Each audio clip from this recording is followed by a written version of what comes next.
All right, this is the key to the quiz number 4. And problem number 1, you have these expression or this expression here with all these factors, and you want to simplify the following expression. All right, now notice it did say work is needed here. So basically, one of the things you had to do was notice that you could use the power rule with this part here. So remember, when you have a power raised to a power, you multiply.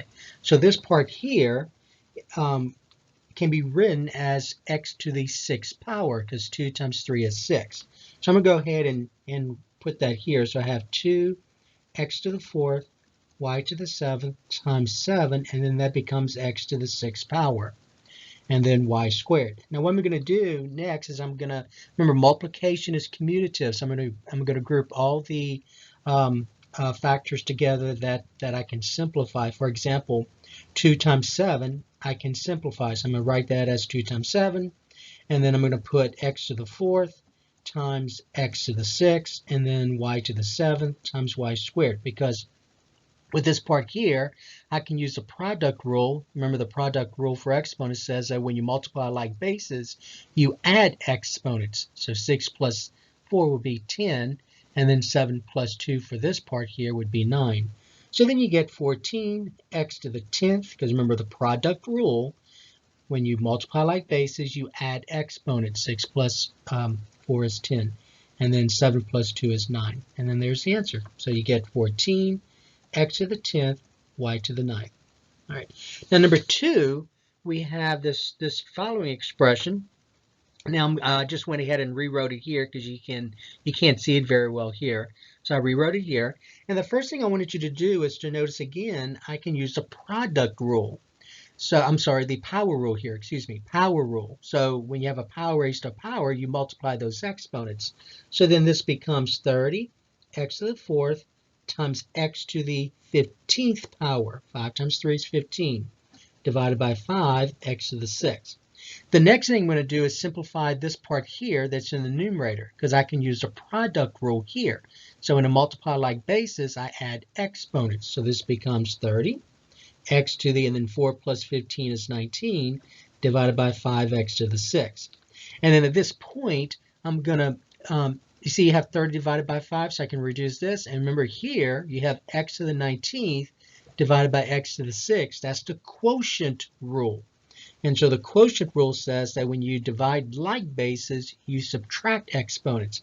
So what I'm going to do is I'm going to group these parts together and say 30 divided by 5 times, and then x to the 19th divided by x to the 6th. And then we know right away that 30 divided by 5, when I simplify that, that's just 6. And then using the quotient rule here, so x to the 19th divided by x to the 6th becomes x to the 19th minus 6. So I subtract the exponents. So remember, subtraction is not commutative. The order does matter. So it's always the exponent of the numerator, subtract the exponent of the denominator. And so then 19 minus 6 becomes, what's that, 13? So I get 6x to the 13th power. Okay? All right, and that was it. So that was number 2. Okay, so I'm going to put this here, so that's 6x to the 13th power. All right, and then number 3, so let's take a look at number 3. So number 3, we have this problem here. So again, work is required. You want to simplify the following expression. So we're going to start out just like we did previously, except this time notice you have negative exponents. And so in this part here, I have 4x to the negative 5th, y to the 7th times 3, and then using the power rule. So remember, when you have a power raised to power, you multiply. So 3 times a negative 2 is a negative 6. So that's x to the negative 6, and then y to the 1st. So remember, there's no exponent there, so it's to be a 1. Now, just like we did the previous problem, I'm going to go ahead and remember multiplication is commutative, so the order in which you multiply does not matter. So I'm going to put the 4 and the 3 together, just like this, and we're going to group the x's together. So x to the negative 5th divided by x to the negative 6, and then we group the y's together, y to the 7th times y. And then 4 times 3 is 12. And remember the product rule, so when you multiply like bases, you add exponents. Negative 5 and a negative 6 is going to be a negative 11. And then y to the 7th times y to the 1st. 7 plus 1 is 8, so I get y to the 8th. Now remember, you want your answers written in positive exponents only. So here's a situation where I have a negative exponent. Remember, you have to remember your rule. So when you have x raised to a negative power, something like that, then remember by definition, that is the same thing as saying 1 divided by x to the positive b, positive exponent. So really what you have is this. You have 12 times 1 over x to the 11th times y to the 8th. That's what this part here means. And then writing this as one fraction, remember this is 12 divided by 1 and y to the 8 divided by 1. Multiplying the numerators together, 12 times 1 times y to the 8th is 12y to the 8th. And then 1 times x to the 11th times 1 is x to the 11th. And there's your answer. So you get 12 y to the 8th divided by x to the 11th power. All right, number 4. So again, just like in previous problems, let me go ahead and rewrite this over and put that here. You have 23x to the negative 4th times x to the negative 6th raised to the 3rd power divided by 7x squared raised to the negative 4th. All right, now, so just like we did previously, first thing you want to do is look at this part here where you can use the power rule, and the same thing here, the power rule. So right away I'm going to use the power rule twice. So when you have a power raised to power, you multiply those exponents. And so then this becomes 23 x to the negative 4th times x to the, and then negative 6 times 3 is a negative 18 divided by 7, and then 2 times a negative 4 is a negative 8. Now at this point, I'm going to simplify this part here that's in the numerator because I can use the product rule. So the product rule says that when you multiply like bases, you add exponents. So then this becomes 23 x to the, and the negative 4 plus a negative 18 is a negative 22 divided by 7 times x to the negative 8. Now at this point, I'm going to use that same idea that we did. I think it was, let's see where I'm located. Well, it wasn't in this one. I guess it was in the previous problem. So I'm going to use that same idea here in number 2, where we took this part here and we wrote it like this. So that's what I'm going to do here next. So I'm going to put the 23 divided by 7 together, just like this. And then I'm going to group the x's together. It's x to the negative 22 divided by x to the negative 8. Now I cannot simplify 23/7, so I'm going to leave that as 23/7. Leave that as it is. But I can use the quotient rule here because I'm dividing like bases. But remember, you divide like bases, you subtract exponents. So it'll be x to the negative 22, subtract a negative 8. Now remember, subtracting a negative 8 means the same thing as adding a positive 8. So this becomes 23/7 times x to the negative 22 plus 8. Now, negative 22 plus 8 is a negative 14, right? So that becomes 23/7 times x to the negative 14th power. But remember, x to the negative 14th, remember this property right here, x to the negative power is the same thing as saying 1 divided by x to that positive exponent. So then this right here becomes 23/7 times 1 divided by x to the 14th. And then writing this as one fraction, I get 23. 23 times 1 is 23, divided by 7, x to the 14th. All right, and so that would be the answer for that one. So 23 divided by 7 times x to the 14th power. All right, so that's number 4. All right, number 5. So number 5, the direction says for each part you will indicate if the expression represents a polynomial. So remember, a polynomial is just made up of monomials. So you have a monomial, monomial, and a monomial, right? So it's one or more monomials.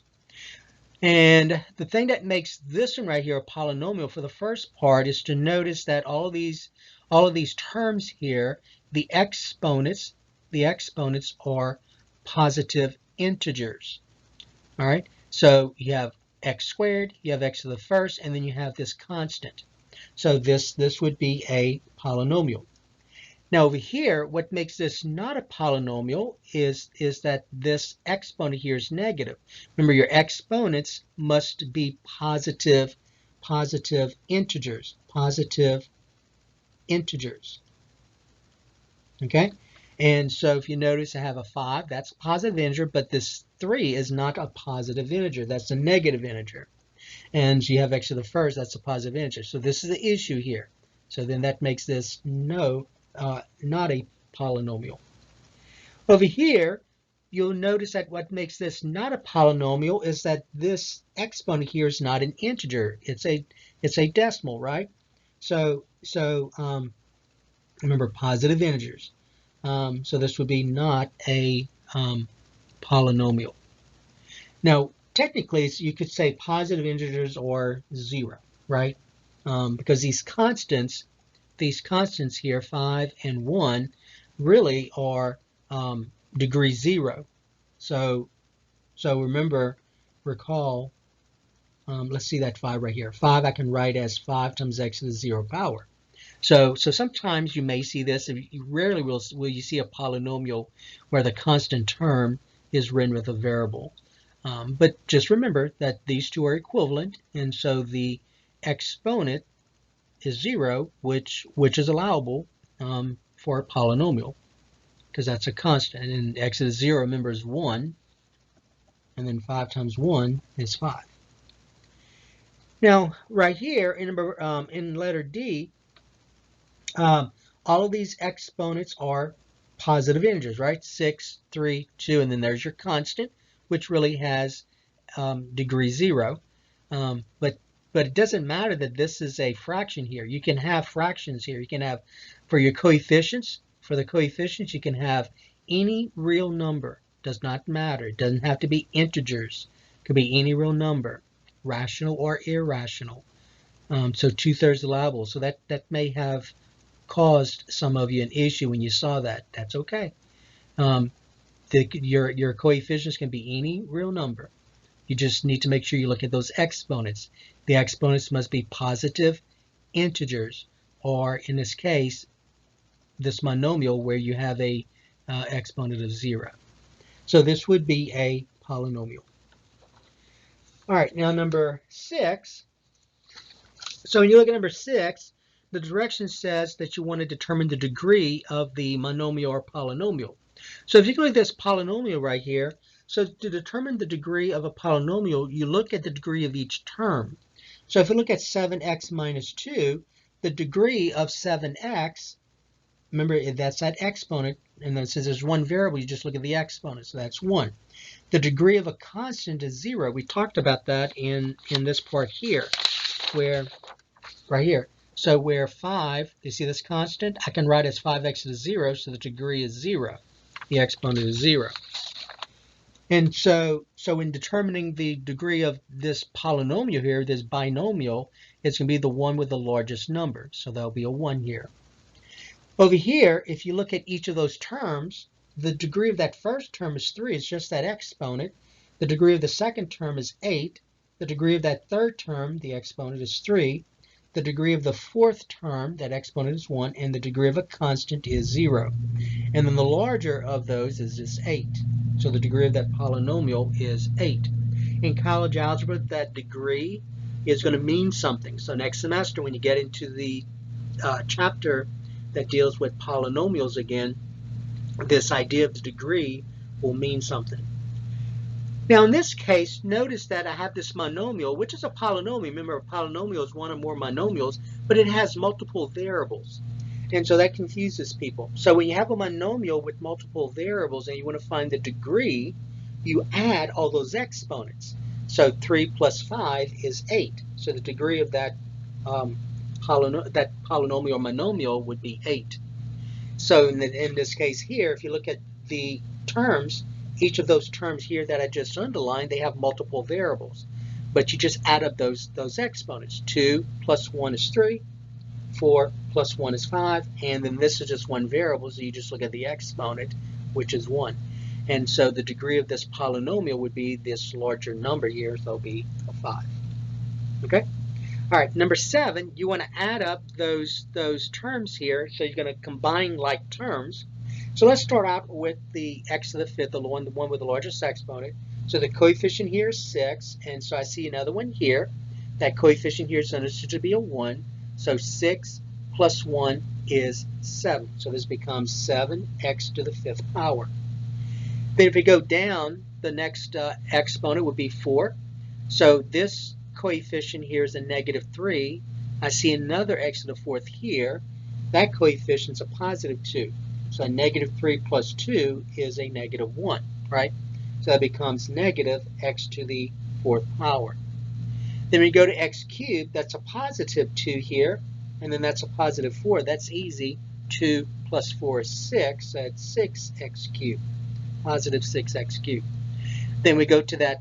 So I don't see an x squared, but I do see an x to the 1st.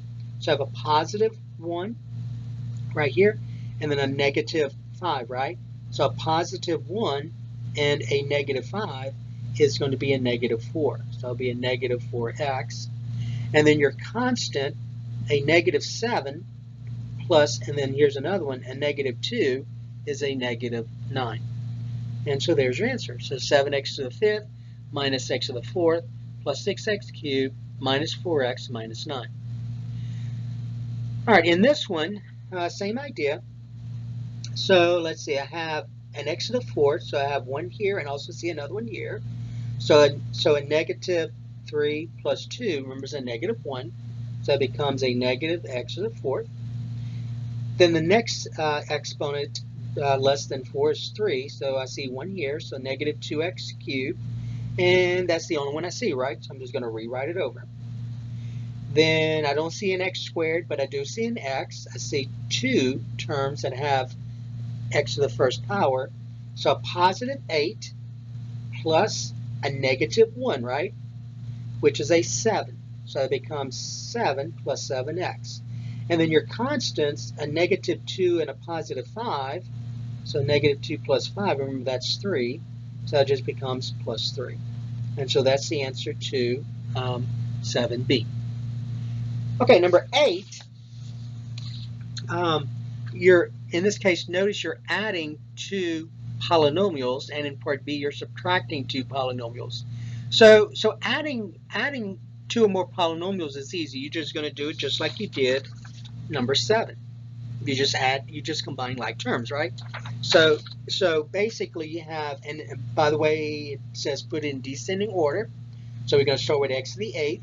So I have 3x to the 8th, and I'm adding a -2x to the 8th. So 3 plus the -2 is 1. So it becomes a positive x to the 8th, 1x to the 8th. Then the next degree would be 5. So I see one here. I don't see any here, so I'm going to rewrite it over. So minus 2x to the 5th. The next one I see is 3, right? So I see a 7. I see another one here, and a -1, that coefficient. 7 plus a -1 is 6. That becomes plus 6x to the 3rd. Then we go to the x squared, a -3 and a +5. So a -3 plus 5 is 2. So it becomes 2x squared. And then your constant, 2 plus 5 is 7. And so that will be the answer to, in this case, number 8A rather. Now for B, what you had to do first was to change this to an addition problem because you're subtracting. So the way I would have done that was I would have added the opposite or distributed a -3 here. So that becomes plus a -x to the 7th. This sign changes, that becomes a -7x to the 5th. This sign changes, that becomes plus 3x to the 4th.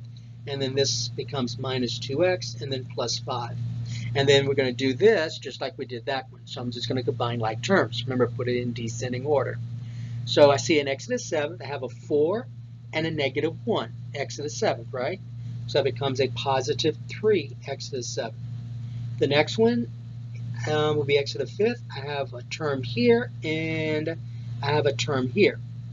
All right, so a -3x to the 5th and a -7x to the 5th. So remember, -3 plus a -7 is a -10.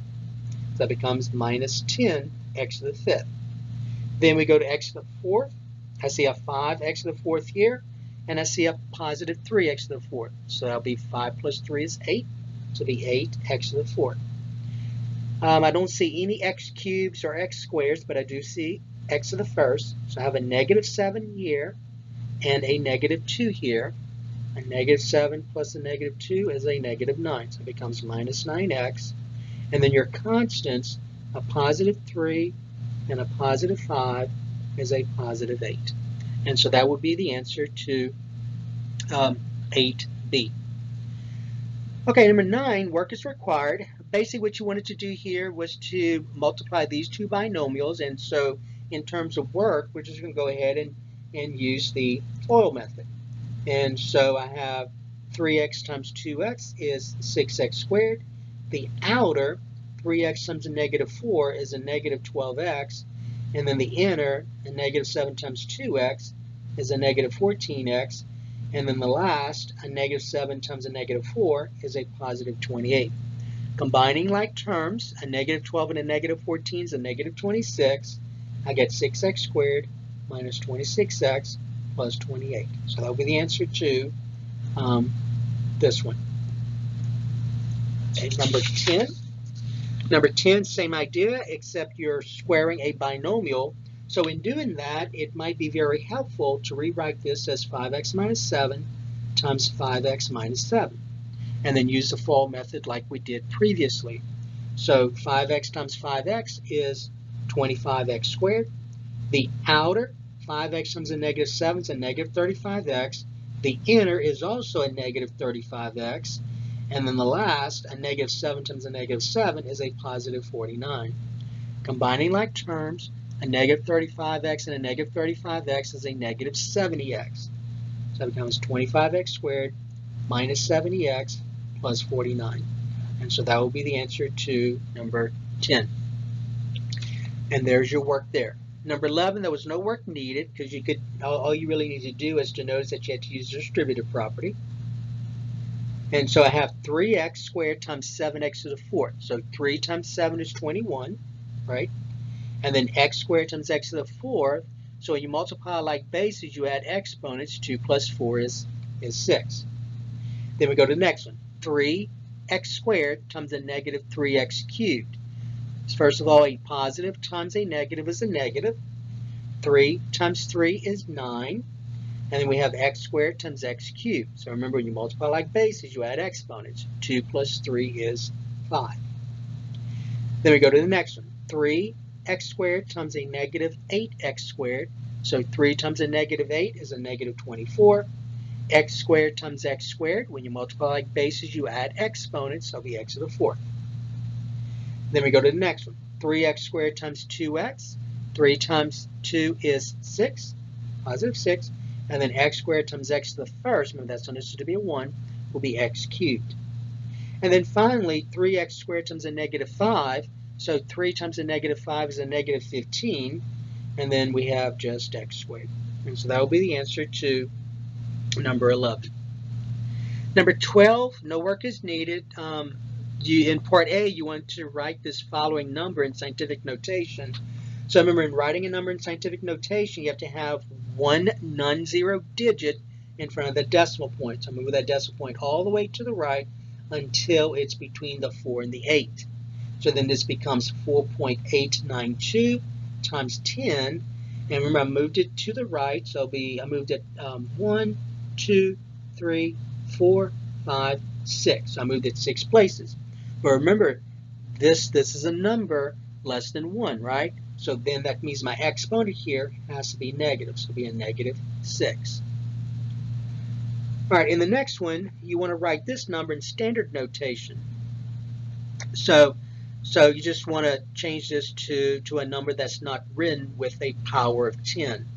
So this exponent here is negative, and it's a negative 6. That means I take my decimal point and I move it 6 places to the left. So 1, 2, 3, 4, 5, 6, and then my decimal point. Okay, so then this becomes 0.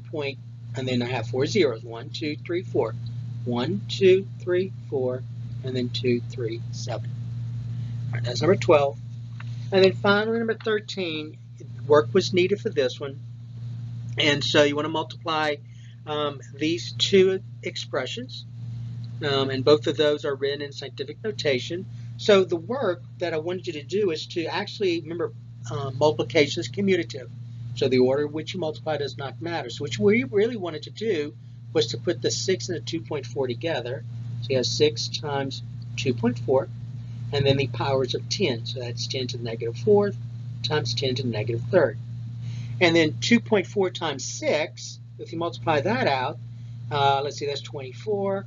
6 times 2 is 12, plus 2 is 14, one decimal place, so you get 14.4. So it'll be 14.4 times, and then remember the product rule, when you multiply like bases, you add exponents. A negative 4 and a negative 3 is a negative 7. Now this is, times 10 to the negative 7. I forgot the power of 10. But remember, this is not scientific notation because you have 2 digits in front of the decimal point. So you got to remember about that 14.4. So 14.4 I can write in scientific notation by moving that decimal point all the way to the right until there's, the left rather, until there's one non-zero digit in front of that decimal point. And so I just moved it to the left. Now remember, whenever you move decimal points to the right or the left, you're really multiplying by a power of 10. So then this would become 1.44 times 10, and I moved it one place. And so that's going to be a positive 1 since it was moved to the left. Now always make sure it makes sense. You see, this 10 to the first is 10, right? And so if I multiply 10 times 1.44, I get 14.4. So it had to be positive. If you put negative, that would basically move the decimal point to the left again, to the left 1 unit. So be careful, make sure you understand that 14.4 is a number greater than 1. So therefore my exponent had to be positive. So then this becomes right here, this becomes 1.44 times 10 to the first times 10 to the negative 7. And then right here I can simplify this because I know that when I multiply like bases, I add exponents. 1 plus a negative 7 is a negative 6. So then this becomes 1.44 times 10 to the negative 6. Okay? All right, and so that was the key to this quiz.